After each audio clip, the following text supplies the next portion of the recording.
Ladies and gentlemen, Douglas Murray released a statement on the Gaza ceasefire, and it was brilliant. Check out what he has to say. Very, very important to take a watch. I'm Douglas Murray. This is Direct Address. The war in Gaza has restarted, as you have probably learned from the incredibly unbiased headlines which have filled the world's media. The BBC decided to go with the headline, Israel breaks ceasefire. The Guardian newspaper has gone with, Israel strikes that shattered ceasefire. The Washington Post has gone with, Israel breaks Gaza ceasefire. And CNN with, Gaza ceasefire shattered as Israel launches strikes. What all of these news media seem to have ignored is that it actually isn't Israel that has shattered the ceasefire this week. It's Hamas that has been shattering the ceasefire since the agreement to have the ceasefire was first signed. It's Hamas that has repeatedly broken all of the rules of this deal, not least in its obscene parades of Israeli hostages. That includes the Hamas dead baby parades, where they brought out the coffins of Israeli babies that they'd murdered and paraded them in front of cheering Gazan crowds. The Trump administration and its envoy to the region, Mr. Steve Witkoff, has said this week that there is a deal on the table, a ceasefire deal that's meant to hold, and that Israel has agreed to it, but it's Hamas that has rejected the deal. And you'd think that that would count for something. The deal's on the table, but amazingly enough, it's Hamas that isn't playing ball.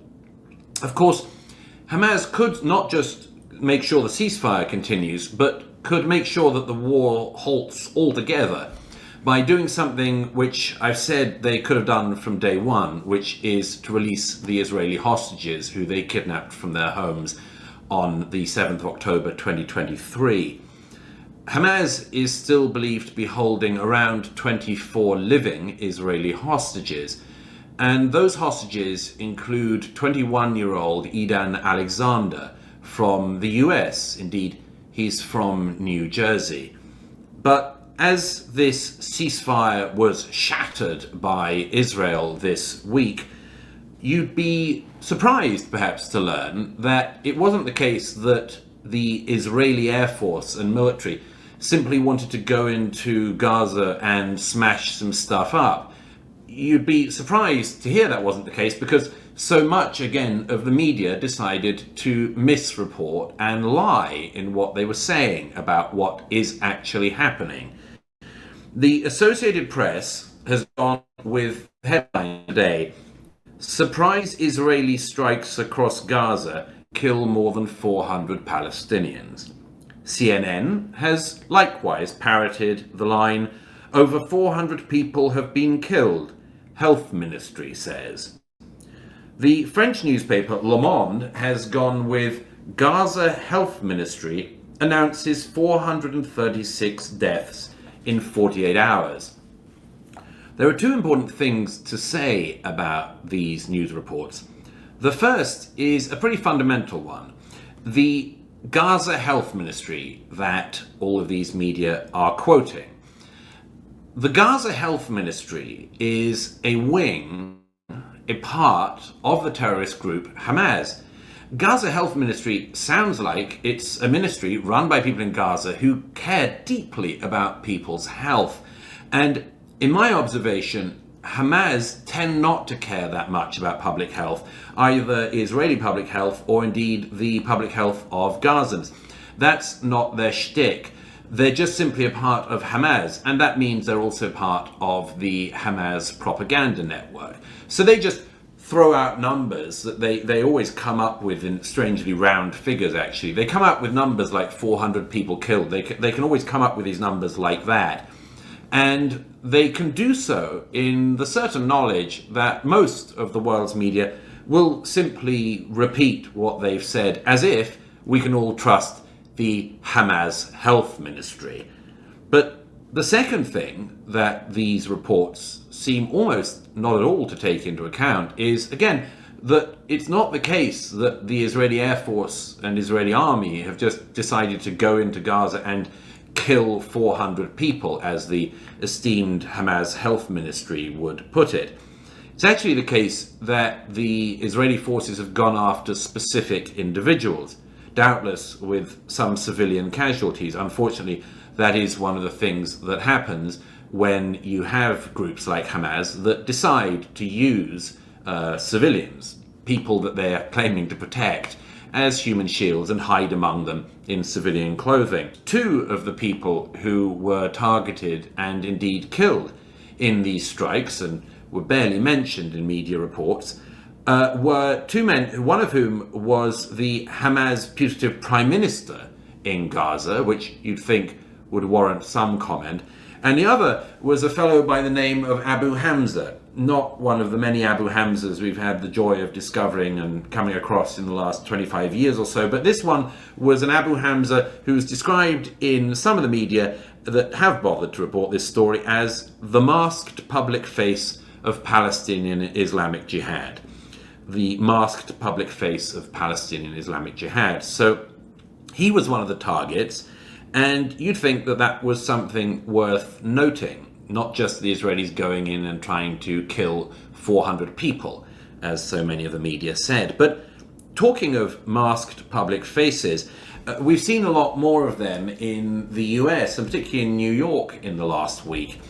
And that's because there's been a return of the masked public faces coming out in support of a fellow by the name of Mahmoud Khalil.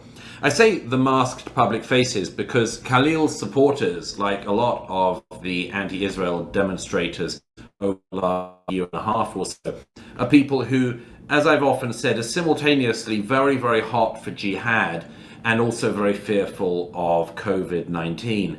They cover most of the top of their face with their COVID masks, and the lower part, and sometimes a bit of the top part as well, with a hot keffiyeh. And by that means they managed to kind of both be very, very brave and complete cowards, of course. However, this guy, Mahmoud Khalil, who they're all coming out in support of, is a 30-year-old. He was one of the instigators and organizers of the often violent and extremely racist protests at Columbia University since the 7th of October 2023. You might wonder what a 30-year-old's doing at Columbia University, and I've been wondering that a bit. It turns out, by the way, that this guy who was organizing these protests and leading them lived in Columbia University student accommodation, but was not actually a student. That's an odd thing in itself. Perhaps the American taxpayer that subsidizes Columbia might ask why they're paying for a foreign national to live in student accommodation at an American university. But park that for a side at the moment. The main reason why Mr. Khalil is in the news is because he was detained by the authorities in New York. He was removed to a detention facility in Louisiana. And that's because the Trump administration has decided that America doesn't really need to have a lot more foreign nationals in the US who are hot for jihad. And so they decided that America could do without him. However, there's been an enormous amount of objection to that. The objections to it have come from many quarters, but one of the most striking is from Mahmoud Khalil, the 30-year-old non-student from Columbia's wife. She issued a statement to the media that's gone absolutely everywhere, in which she said, among other things, quote, "My husband was kidnapped from our home." Presumably that's the home on the student accommodation at Columbia University. "My husband was kidnapped from our home." She went on to say, "I demand his immediate release." And she went on to say, "Every day without him is filled with uncertainty." Now, from his detention facility in Louisiana, where he's got all of the legal help he could possibly ask for, Khalil himself just today issued a statement, which again has gone all across the world's media.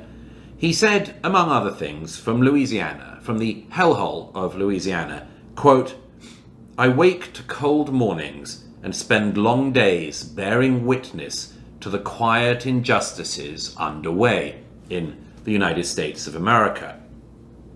I find that very interesting because on Wednesday morning, a judge ruled against the US government's efforts to deport Khalil and has now referred his case through the court system to a federal court in New Jersey.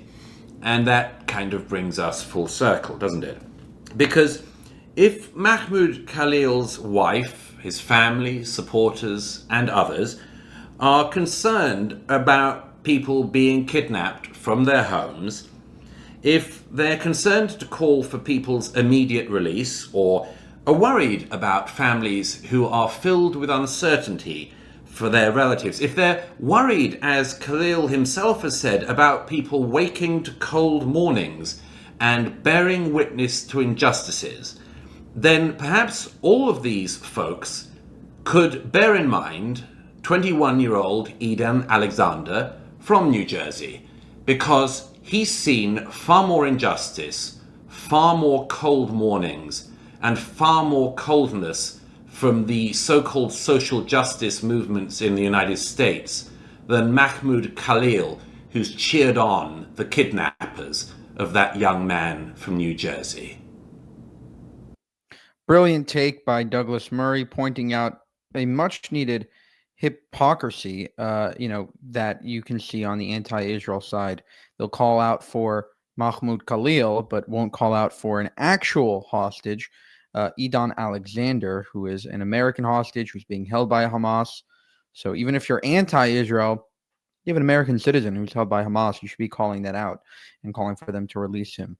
For more, subscribe to the channel. If you want to help us make more of these videos, you can go to buymeacoffee.com/JewishUncensored.